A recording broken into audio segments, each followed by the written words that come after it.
Selamat pagi Bapak Ibu. Kita jumpa lagi dalam sapaan firman Tuhan. Ada sebuah artikel yang menarik sekali, tulisannya sangat menginspirasi. Dikatakan begini dalam tulisan itu. Seorang anak mengeluh pada ayahnya, "Aku capek, sangat capek. Aku belajar mati-matian.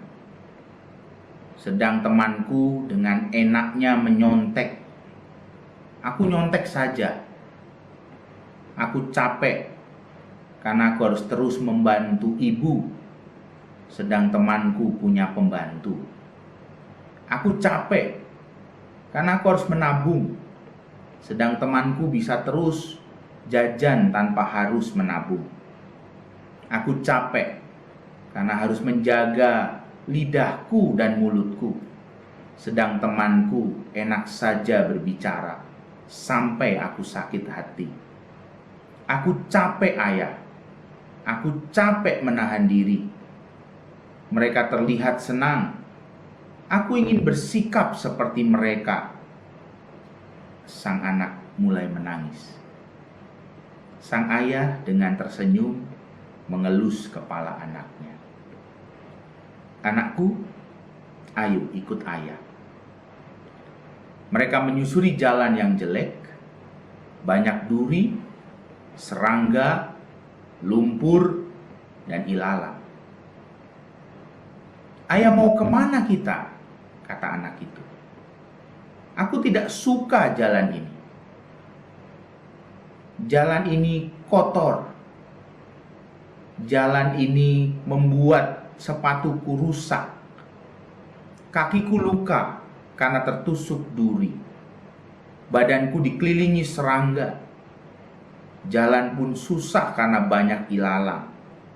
Aku benci jalan ini, ayah." Anak itu terus mengeluh. Akhirnya mereka sampai di sebuah telaga yang sangat indah. Airnya sangat jernih dan segar. Ada banyak kupu-kupu dan bunga-bunga,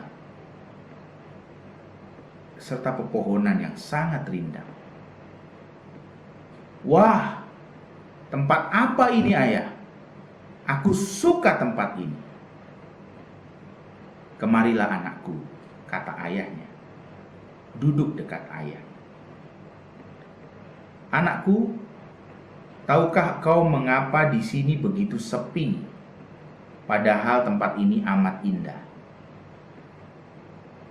"Itu karena orang tidak mau menyusuri jalan yang jelek.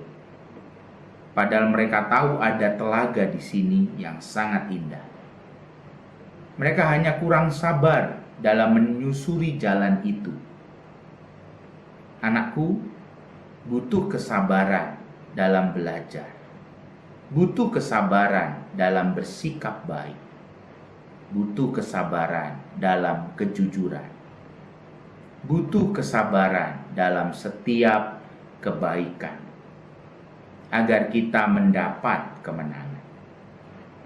Hidup adalah perjuangan untuk mengendalikan dan mengalahkan diri. Jalani hidup penuh kesabaran."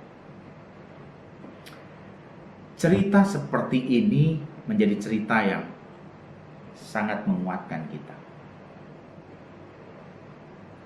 Kita bisa menjumpai sebuah relasi yang menguatkan di dalam surat Rasul Paulus kepada Timotius. Bagaimana Rasul Paulus menulis kepada Timotius dengan cara menceritakan dirinya. Seolah-olah Rasul Paulus ingin membawa Timotius berjalan bersama dengan dia. Di dalam pergumulan Timotius, di dalam kesulitan dan kesusahan Timotius sebagai seorang pelayan yang masih muda,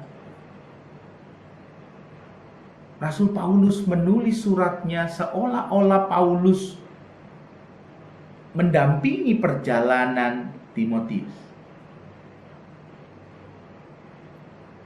Saya mau mengajak Bapak Ibu pagi ini membaca satu ayat dalam tulisan Rasul Paulus pada Timotius.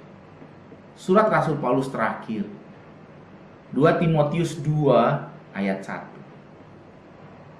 2 Timotius 2 ayat 1. Jadilah kuat oleh kasih karunia dalam Kristus Yesus. Saya ulang. Jadilah kuat oleh kasih karunia dalam Kristus Yesus.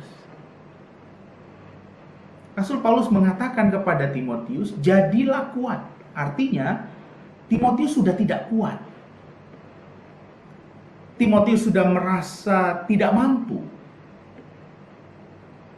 Tetapi Timotius menerima tulisan Rasul Paulus yang mengajak Timotius untuk kembali berjalan.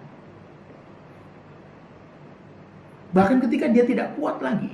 Dan Rasul Paulus mengatakan, jadilah kuat. Saudara, ini hubungan Rasul Paulus dengan anak rohaninya yang luar biasa. Dan Rasul Paulus ingin membawa Timotius mengerti bahwa perjalanan yang terbaik bukan perjalanan dengan Rasul Paulus, tetapi perjalanan dengan Tuhan Yesus sendiri. Karena itu Rasul Paulus berkata, jadilah kuat dalam kasih karunia Yesus Kristus. Artinya, Rasul Paulus ingin mengatakan kepada Timotius, aku tidak bisa menyertai kamu selamanya, tetapi kasih karunia Yesus Kristus akan menyertai kamu. Dan kasih karunia itu akan menjadikan kamu kuat. Jadilah kuat karena kasih karunia itu. Rasul Paulus ingin menunjukkan bahwa yang terbaik adalah kasih karunia Yesus Kristus, bukan yang lain. Jadilah kuat karena yang terbaik kasih karunia Allah di dalam Yesus Kristus. Ada sebuah pesan layanan masyarakat ketika dulu saya sering mengantar istri saya periksa ke poli kandungan di sebuah rumah sakit di Jogja. Pesan layanan masyarakat itu mengatakan, air susu ibu baik untuk anak ibu, air susu sapi baik untuk anak sapi. Artinya Bapak Ibu, selalu ada yang terbaik dalam hidup ini. Untuk seorang anak ibu, yang terbaik adalah susu ibu. Air susu sapi itu terbaik untuk anak sapi. Kasih karunia Allah adalah yang terbaik dalam hidup orang percaya. Kasih karunia Allah adalah yang terbaik dalam hidup Timotius dan juga hidup Bapak Ibu dan saya. Jadilah kuat karena Allah sudah memberikan yang terbaik dalam kasih karunia-Nya. Layanilah Tuhan. Jadilah yang terbaik untuk kemuliaan Tuhan.